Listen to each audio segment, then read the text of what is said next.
നമസ്കാരം. ബിഗ് ബോസിന്റെ ഒരു ലൈവ് അപ്ഡേറ്റിലേക്ക് പോകാം. നോമിനേഷന്റെ കാര്യങ്ങൾ കാണിക്കുന്ന പരിപാടി കഴിഞ്ഞിരിക്കുകയാണ്. അതുപോലെ തന്നെ ക്യാപ്റ്റൻസിയിലെ പുതിയ ക്യാപ്റ്റൻ ജിഷിൻ വന്നിരിക്കുകയാണ്. നമുക്ക് നോക്കാം അപ്ഡേറ്റുകൾ. അതായത് നോമിനേഷനില് ഇന്നത്തെ പരിപാടിയുടെ നെവിനുമായിട്ടുള്ള അടി, ഷാനവാസിന്റെ അടി രാവിലെ മുതൽ എല്ലാവരും കാണുകയാണ്.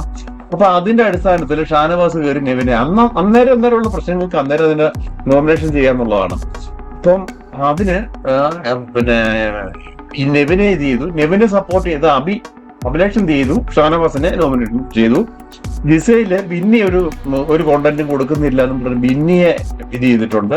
അതുപോലെ അക്ബർ ലക്ഷ്മിയോടുള്ള വൈരാഗ്യം അവര് തമ്മിലുണ്ടല്ലോ, അതുകൊണ്ട് ലക്ഷ്മി അങ്ങനെ കൊടുത്തേക്കാണ്.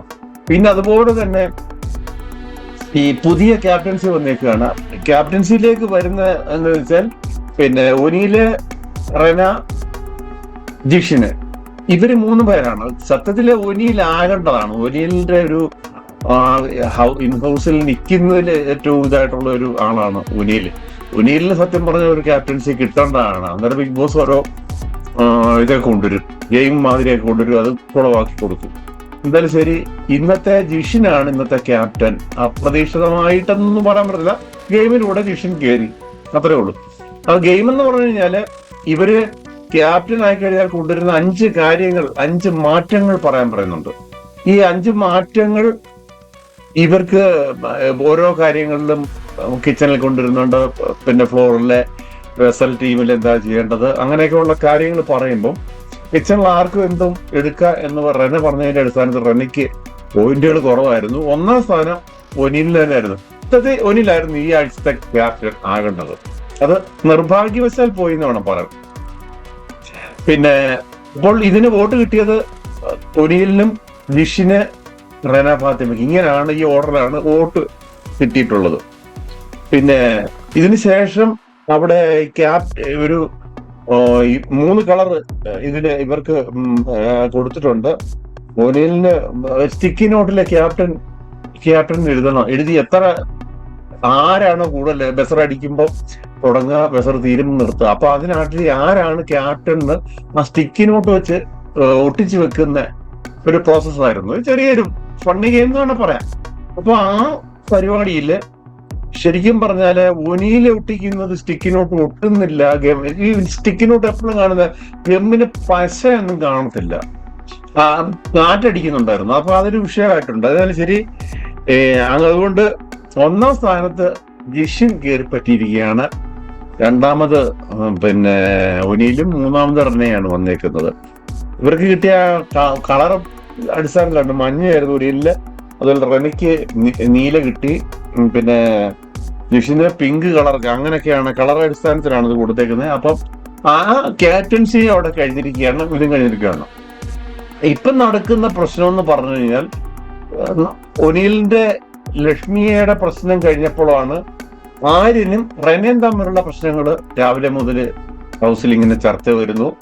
അപ്പം അതിന് പഴയ മാതിരി ഒരു എടുത്ത് കോണ്ടന്റ് അതിന് ചെയ്യുന്നില്ല. കാര്യം എന്ന് വെച്ചാൽ പണി വഴിയേ കിട്ടുമെന്ന് ഇപ്പൊ ലക്ഷ്മിയുടെ അനുഭവം എല്ലാവർക്കും മനസ്സിലാക്കുകയാണ്. അതുകൊണ്ടായിരിക്കും കുറച്ചൊക്കെ ഒതുങ്ങിയിരിക്കുകയാണ്. ഇവർക്ക് ശരിക്കും പറഞ്ഞ ഈ സീസണിലെ കണ്ടസ്റ്റൻസ് എല്ലാം ഈ കിച്ചൺ ബേസ് ചെയ്ത് കിടന്ന് കിച്ചണിൽ പോകാൻ എല്ലാവർക്കും താല്പര്യമാണ്. കാര്യം കിച്ചണിൽ ആരെങ്കിലും ചെന്ന് വഴക്കുണ്ടാക്കും, അന്നേരം ലോകം മൊത്തം അറിയും, ഫാൻസ് കൂടും, അങ്ങനെ വോട്ട് കിട്ടും, ജയിക്കും എന്നൊക്കെ ഉള്ളൊരു തെറ്റായ ധാരണ ഇതിനകത്തുണ്ട്.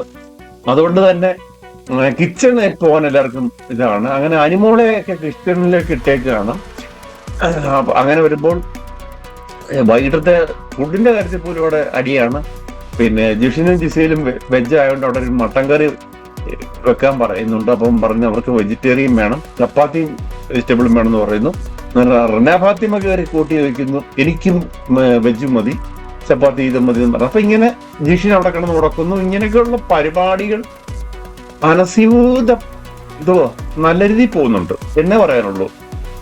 ഈ ഗെയിമോ അല്ലെ ടാസ്കോ ഒന്നും അല്ല അവിടെ പോകാനുള്ളത്, അടിയാണ്. ബിഗ് ബോസിലെ ഏറ്റവും വലിയ ഹൈലൈറ്റ് അടിയാണ്. ആ അടിയുടെ സാധനം വെച്ച് ലാലേട്ടൻ പറയുന്ന ലക്ഷ്മിയെ ഫയർ ചെയ്യുന്നതൊക്കെയാണ് ഈ ഏഷ്യാനെറ്റിലൂടെ വരുന്ന സാധനങ്ങള്.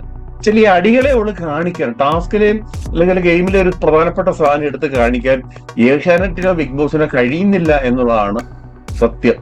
കാര്യം അതുപോലുള്ള കണ്ടസ്റ്റൻസ് ആണ്. വന്ന വയലുകാട് രണ്ടുപേരെയും കൂട്ടിക്കെട്ടി വിട്ട്, രണ്ടുപേരെ. മസ്താനിയാണ് പോകേണ്ടതെന്ന് എല്ലാവരും ആഗ്രഹിച്ചു, അത് നടന്നു. പ്രവീൺ പോകേണ്ടതല്ലായിരുന്നു, പ്രവീണിനെ പുറത്താക്കി. പ്രവീണിനേക്കായി മുന്നേ പോകേണ്ട ആൾക്കാരാണ് ഇതിനകത്തൊപ്പം ഉള്ളത്, നിലവിലുള്ളത്. അതൊരു സത്യാവസ്ഥയാണ്. ഇന്ന് സോഷ്യൽ മീഡിയ ചർച്ച ചെയ്യുന്നുണ്ട്, പ്രവീണിനെ എന്തുകൊണ്ട് പുറത്താക്കി, പ്രവീൺ അല്ലല്ലോ പോകേണ്ടത്. ശരിക്കും അതെ, അത് ബിഗ് ബോസിന്റെ ഒരു തെറ്റായ നയമാണ്. ഈ ഒനിലിനൊക്കെയാണ് ശരിക്കും പറഞ്ഞാൽ വോട്ടിന്റെ ഇപ്പൊ കയറി കുറച്ചൊരു ഗ്രോത്ത് വന്നിട്ടുണ്ട്. നേരത്തെയൊക്കെ വോട്ടിങ്ങിലൊക്കെ ഭയങ്കര ബാക്കി കിടന്ന ഒരാളാണ്. അപ്പൊ എന്തടിസ്ഥാനത്തിലാണ് ബിഗ് ബോസിന്റെ തീരുമാനം? ബിഗ് ബോസ് ആഗ്രഹിക്കുന്നൊരു ബിഗ് ബോസിനുള്ളിൽ വാഴണം, അത് ബിഗ് ബോസിന്റെ ഒരു തീരുമാനമോ? അതിനന്നേരം നിയമങ്ങൾ മാറ്റും. നമുക്കറിയാം, ഫാക്ടറി മോതില ചെരുപ്പ് ഫാക്ടറി വന്നപ്പം പവർ കൊടുക്കുന്നു, പവർ പോകുന്നു, അങ്ങനെയൊക്കെയുള്ള പരിപാടികൾ. അനീഷിന് നോമിനേഷനിൽ നിന്ന് ബിഗ് ബോസ് ഈസ്റ്ററിനെ വിട്ടു നിൽക്കും. അതൊക്കെ കറക്റ്റ് ആയിട്ട് ബാക്കിയുള്ളതെല്ലാം ബിഗ് ബോസ് മാറ്റിമറിക്കും. ഇത് തന്നെ പരിപാടി.